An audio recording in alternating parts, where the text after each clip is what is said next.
Hey, happy day. So, this is the promised consciousness coaching video on um, clothing and the cycle of clothing and the impact they have on the environment and society as a consumer item, one that is used to drive profits without due regard for the environment and the health of our environment as far as water and air and soil go.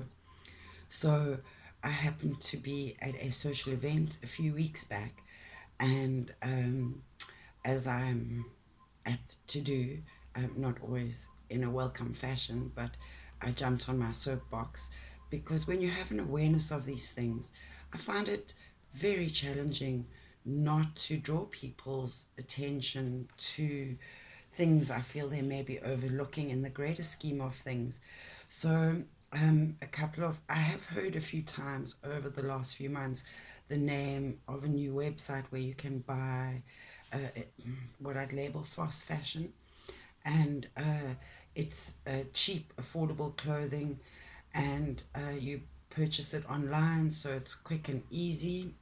And a few weeks later, you have five new items of clothing that only cost you a few hundred rand or a few pounds or whatever currency you operate in, but it feels like a real treat and a gift and a blessing because you can keep your wardrobe updated and fashionable and have what you want and desire without great cost. However, that's just how it appears. There are things what I try to draw attention to is if you think beyond wearing your clothes here and now, what happens to them when you're done with them? In my environment, we have our charitable system is to pass goods on to our domestic staff or our gardening staff or whoever uh, we see to be of people in need. Um, so our low socioeconomic uh, realm of our societal structure. I know abroad there are charity shops, and we often donate our goods and clothing to the charity shops. And well, the interesting thing about that is very few of the items that we donate are actually put in the shops and sold. Most of it is shoved into containers and shipped off to various dumping sites. I know that Central Africa is one of them. There are mountains and mountains of old debris of garments and attire that are just dumped there that nobody uses and that's not distributed to areas where it could perhaps be or equally and evenly distributed so that everybody has it. So there is this aspect to our cycle of clothing and what we wear and how we approach dressing and the value we place in uh, our how we appear, um, our peacocking, as it were. And then when we think about where things end, it takes us to this. So it's death, and then, well, let's look at, we won't look at rebirth, but we'll look at the start of the cycle, the birth aspect of it.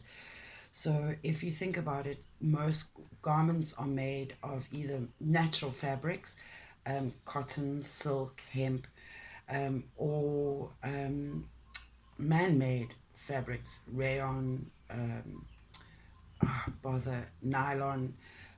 So if you think about the man-made fabrics, they are generally, they can decompose over time. However, most of the clothings that we have outlive us and possibly our children and their children in their process of decomposing. However, if we look at where cotton comes from, it's a plant and it's one of the most fertilized crops that there are.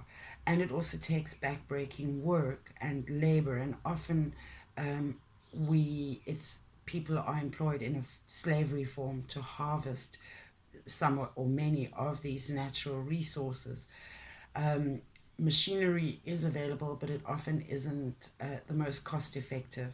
It turns out that human life is often the most cost effective uh, form of profit within the capitalistic system.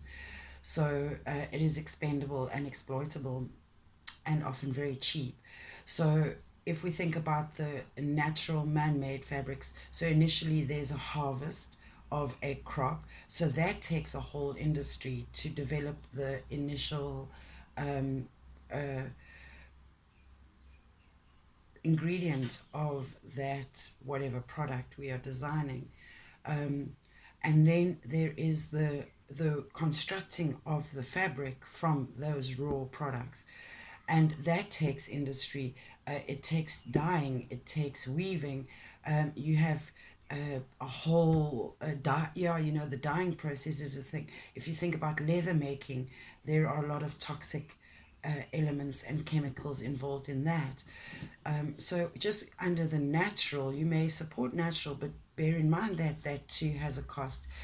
And then you've got the manufacture of the items, and that often involves slave labor, as we know, through sweatshops and such like.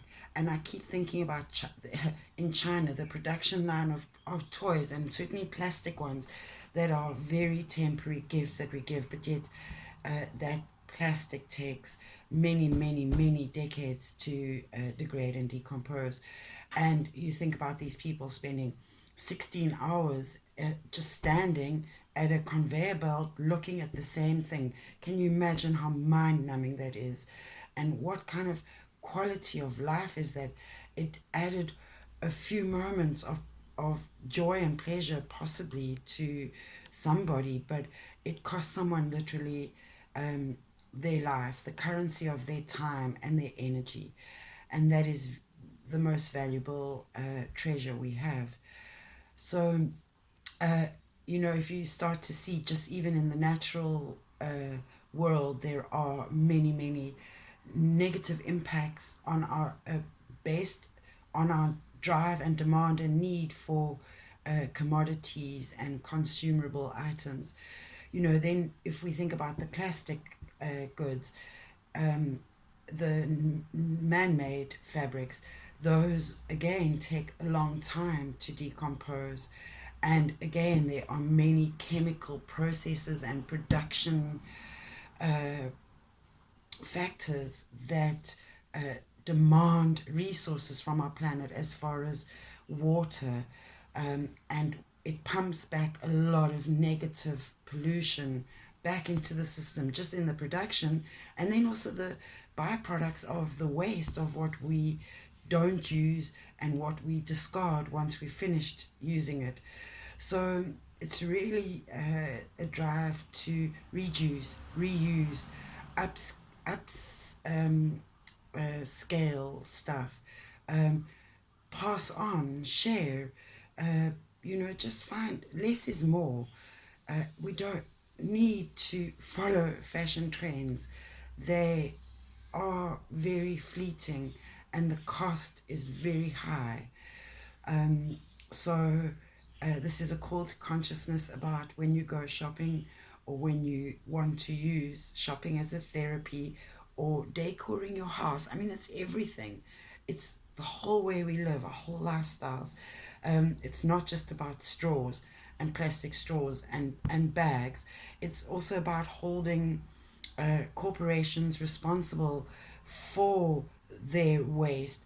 And to I love to use unusual examples because they draw attention and they make people sit up and um, consider things.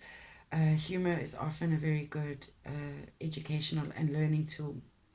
So it's, for example, if you think about the sex toy industry, you know, it's healthy to self pleasure, and they are useful tools not only for the self but in relationships and building intimacy and getting to know the body, and that's a whole subject on its own. But these things are fallibles, as are we, as is everything. And my question is, it's such an intimate object. In the same way you don't try on take underwear home, try it on, wear it, and then wash it and return it and say, oh, it's uncomfortable, it doesn't fit. You often find there's a policy in shops where you can't return things of an intimate nature. And so too are these items. These are big, plasticky, bulky, electronic gadgets. And there is, how do you dispose of these? What is the correct way? And should we not be asking the companies that are making profits off these items to bear the cost of removal, disposal, discarding? Perhaps it will help them understand how they can limit that from the very source point, rather than passing the blame and the burden onto us, the consumer. It is our fault, but as long as we continue to support them through our consumer spending power, we are encouraging their behavior. So we are responsible, not just for uh, uh, being conscious of how we are um, being wasteful and disposing of our waste, but how we are also acquiring things, and why. Is it that necessary? Is it worth the compound effect and the global and the longer term effect of our immediate desires and wants? So, yes, this is my call to action. Please pay attention. I'm going to share links to other videos in the blog, and so that you can start to do your own research.